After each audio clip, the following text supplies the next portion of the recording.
Tudo bem, Abel? Menos, bem menos, mas se tem alguma coisa é porque aprendi com um amigo aí, que já era veterano quando eu comecei. Tudo bem, Abel? Grande abraço a você, abraço Natália, Eugênio, professor Celso Unzelt, fã de esportes.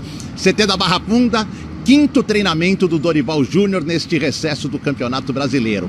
Desde domingo, quando perdeu para o Palmeiras, domingo da semana passada, até esta quarta-feira, quando enfrenta o Atlético Paranaense, o Dorival Júnior teve 9 dias, pela primeira vez um prazo tão longo desde a sua chegada, para trabalhar o time do São Paulo, que no Brasileiro vem de 2 derrotas.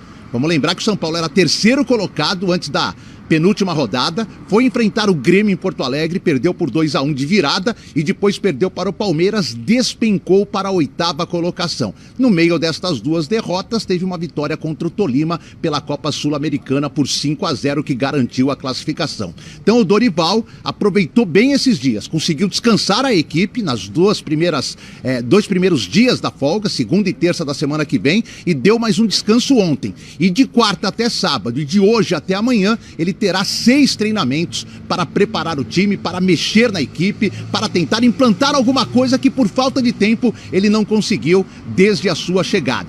Mas aqui no São Paulo, companheiros, nunca é fácil, porque o excessivo número de problemas sempre atrapalha o plano de qualquer treinador.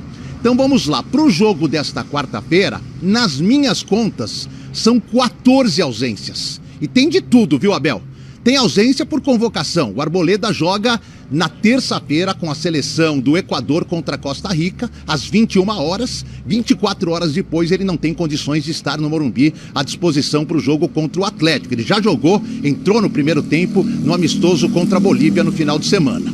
O Pablo Maia foi expulso contra o Palmeiras, vai cumprir a automática. O Michel Araújo, além de ter pego um jogo do STJD, falou demais no intervalo do jogo contra o Corinthians, segundo os auditores, contra a arbitragem. Ele também tem um problema na panturrilha, um estiramento que não deve só tirar ele desse jogo, de algumas partidas futuras também.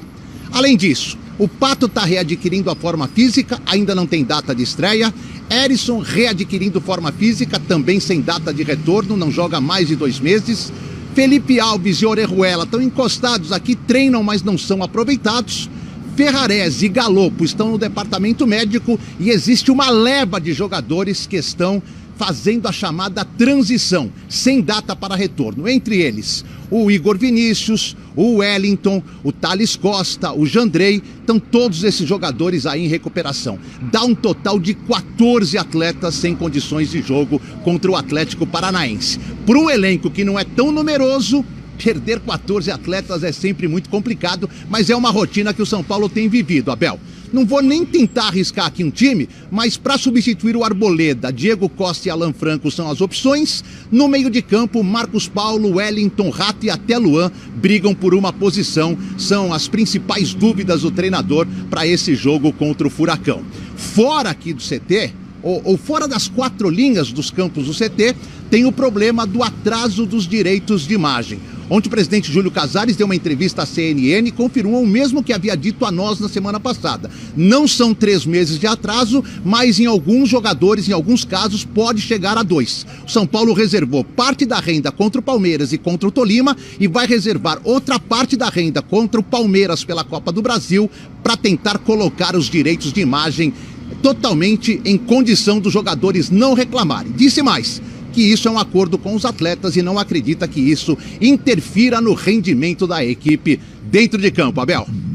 Rapaz, mas você falou uma lista ali. Tudo bem que no São Paulo não é novidade, porque desde a época de Rogério Ceni, aliás, antes, na época do Crespo, o São Paulo já sofria com esse tipo de coisa, de muitas lesões. Então chama a atenção, problema para o Dorival resolver. E chama a atenção também que o amigo Edu Afonso, ele brincou, ele disse, aprendi muito com você. Mas eu, na minha época de repórter, eu falava essa lista, mas eu tinha um papelzinho que eu olhava de vez em quando. O Edu nem precisa de papel. Ele é um monstro, ele tem tudo ali na cabeça, professor. Você viu? Nomes e condição de cada um. Está machucado, o outro está suspenso e machucado, o outro na seleção, sabia o adversário do Equador. Este é Edu Afonso. Obrigado, Edu. Bom dia, bom trabalho, amigo. Gênio. Boa sequência, valeu. E modesto ainda. Modesto, tá. E dentro da lista, um jogador, até olhei aqui para a Natália, fizemos um gesto, mas Alexandre Pato. Quando que o Alexandre Pato estará apto a jogar? Já faz tempo que ele não joga. Mas o São Paulo contratou já sabendo disso. Mas eu fico pensando, mas o Alexandre Pato, quando que ele vai jogar? Foi uma aposta, né, Abel? E aí passa muito pelo momento do São Paulo. O Pato, ele pode ser o jogador que vai ser o diferencial do São Paulo que hoje carece. Pode ser. Esse pode ser foi pelo que ele já fez pelo futebol há alguns anos atrás, em outras temporadas. Mas ele é um valor alto. Pode-se dizer que não, mas ele é um valor alto hoje para a condição financeira do São Paulo. Então, é um risco que se corre por um cara que tem identificação, que estava se tratando no clube, mas esperar esse tempo todo e olhando para a condição clínica de 14 jogadores, é complicado, né? Pode ser útil para o São Paulo? Acho que pode, mas eu esperava que já chegasse em condição de jogar, né? Ou pelo menos com uma perspectiva mais próxima disso, porque problemas o São Paulo já tem muitos lá. Ainda foi para esperar o cara aquecer o motor. Você vê que a imagem de oba-oba nunca falta, né? No celular, aqui, ali, estou chegando de cima no elevador, mas nós queremos ver o Pato jogar bola, né? E jogar bola, ele na outra passagem pelo São Paulo... Eu gostei dessa imagem de cima do elevador. Você viu a imagem de cima do elevador? Ele ali no celular, imagem de cima... Mas nós queremos o quê? O que a gente quer, professor? Nós queremos que jogue bola. Será que é pedir muito? Não, e faz anos que a gente está querendo isso. Será que o Viola está esperando? E olha, o pouco de bola que ele jogou nos últimos tempos foi no São Paulo. Professor, tempos modernos. Tempos modernos. Tempos modernos. Nós queremos que ele jogue bola. Tem muita gente que se satisfaz com esse videozinho. É isso.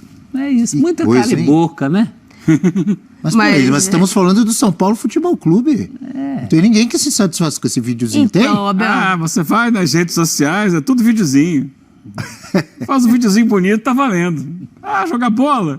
Para alguns, é claro que não é para a torcida do São Paulo. Para alguns é suficiente ter muitos seguidores e etc.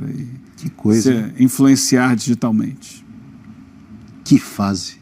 E o videozinho é decisivo disso. É a fase de muitos clubes, né? Que se contentam, não estou falando que o Pato é pouco, tá? Mas se contentam no nível mais baixo. Porque a situação é tão ruim há algum tempo que tem poucas coisas que fazem uma grande diferença e para o tamanho dos clubes não seria assim. E no caso dele, ele chega com certo crédito por causa da passagem anterior. Ele teve uma passagem pelo menos aceitável no São Paulo.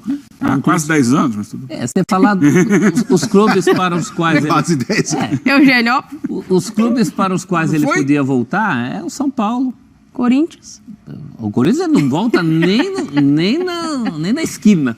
Que isso? Que isso, professor? Acho que o Inter, ele voltaria. A Laurinha não concorda, não. A Laurinha não quer ele no Inter. Ela vai dar um berro daqui a pouco. Laurinha do Gigantão, da Zona Sul? Laurinha do Gigantão. Aqui tem aquela memória afetiva daquele começo dele no Inter. Ela queria ele de volta. Fantástico contra o Palmeiras, aquele chapéu que ele deu no Mundial ali. Pouco, né? Mercado restrito. Eu acho muito pouco pro São Paulo. Bom, no Flamengo jogaria Alexandre Pato hoje? Não. Pois é. E ele brigaria por vaga para entrar em segundo tempo. Hoje. O que tem a ver o Flamengo? É porque o Flamengo é o nosso próximo assunto. Muito por bem. Isso, entendeu, Natália? Grande gancho, eu gostei. É o gancho. Gostei. Às vezes a gente força o Como gancho. disse o Edu...